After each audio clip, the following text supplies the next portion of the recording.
Este domingo celebramos el Domingo de Ramos. Con esta liturgia se nos abre la Semana Santa y en ella se lee la Pasión completa, algo que podremos repetir el Viernes Santo. Este año litúrgico se nos propone la versión de Marcos, que tiene varias características especiales.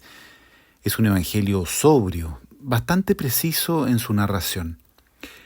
De este evangelio se ha dicho que se trata en el fondo de un relato de la pasión al que se ha añadido una introducción larga. Es decir, que el centro del evangelio de Marcos está puesto en este relato. Por otra parte, es interesante que el evangelio comienza poniendo una suerte de título: Evangelio de Jesucristo, Hijo de Dios, en su primer versículo, y cierra prácticamente con la confesión que hace el centurión romano: verdaderamente este hombre era hijo de Dios. Podríamos decir que la intención de Marcos es mostrar que Jesús es hijo de Dios. Podría acentuar a lo largo de su narración sus rasgos sobrenaturales, lo espectacular, lo milagroso. Y sin embargo, curiosamente, durante la pasión se destaca principalmente los rasgos humanos de Jesús. En este relato se ponen en juego nuestras imágenes de Dios. Es un relato aparentemente contradictorio con las afirmaciones de un Dios poderoso, al que nada le afecta en su eternidad.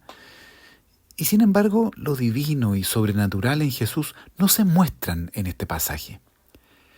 ¿Por qué entonces el centurión reconoce que Jesús es hijo de Dios? ¿Qué es lo que ve el centurión que lo hace afirmar tal cosa? Fijémonos qué es lo que muestra Marcos.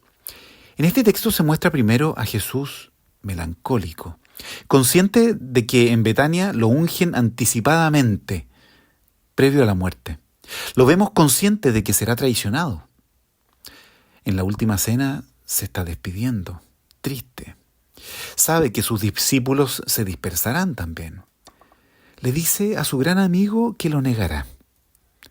En medio de la oración, en Getsemaní, siente una tristeza mortal. Sus amigos no lo acompañan.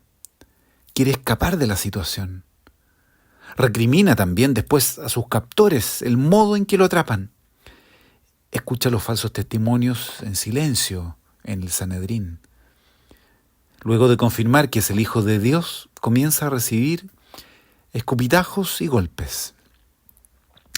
También frente a Pilato, de pronto deja de responder. Entra en silencio. Lo azotan. La guardia romana se burla de él luego de disfrazarlo de rey. Lo golpean en la cabeza y lo escupen. Lo hacen cargar la cruz. Le dan vino con mirra, lo desnudan y lo crucifican. Lo siguen insultando los que pasan por ahí. Los sumos sacerdotes también y los escribas. Y lo desafían a bajarse de la cruz. Incluso lo crucificado junto a él. Solo vuelve a abrir la boca para preguntar a Dios por qué lo había abandonado.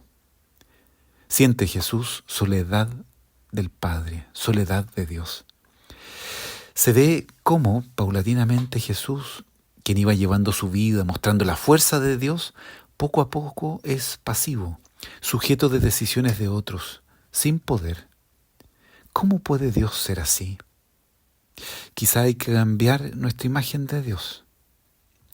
El Mesías, que había hecho una entrada sencilla, pero en medio de aclamaciones, hace menos de una semana, se muestra vulnerable, viviendo en carne propia la debilidad, el dolor, la angustia, la tristeza y la soledad del ser humano, por la que a veces pasamos todos.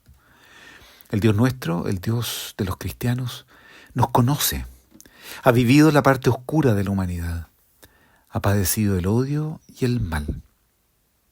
Resuena lo que decía el Evangelio de Juan hace 2 domingos. Tanto amó Dios al mundo que envió a su propio Hijo. Tanto nos amó, podríamos decir, que no solo lo envió, sino que el Hijo se ha hecho solidario en nuestro dolor. Ha compartido nuestra miseria, ha padecido la injusticia, se ha hecho víctima del mal. Dios nos entiende. Dios muere. Dios se ha hecho humano en todo y hasta el final. Pidámosle al Señor que durante esta semana podamos acompañar a Jesús en su pasión, Pidámosle que nos preste la mirada del centurión, que descubre en la muerte injusta del inocente, en Jesús crucificado, un Dios diferente, que ama en serio, dándose por completo. Luego, con el centurión, solo mirarlo, colgado, muerto, guardar silencio y agradecer, porque todo esto lo ha hecho Él por mí. Soy Juan Cristóbal Beitía, director de Revista Mensaje.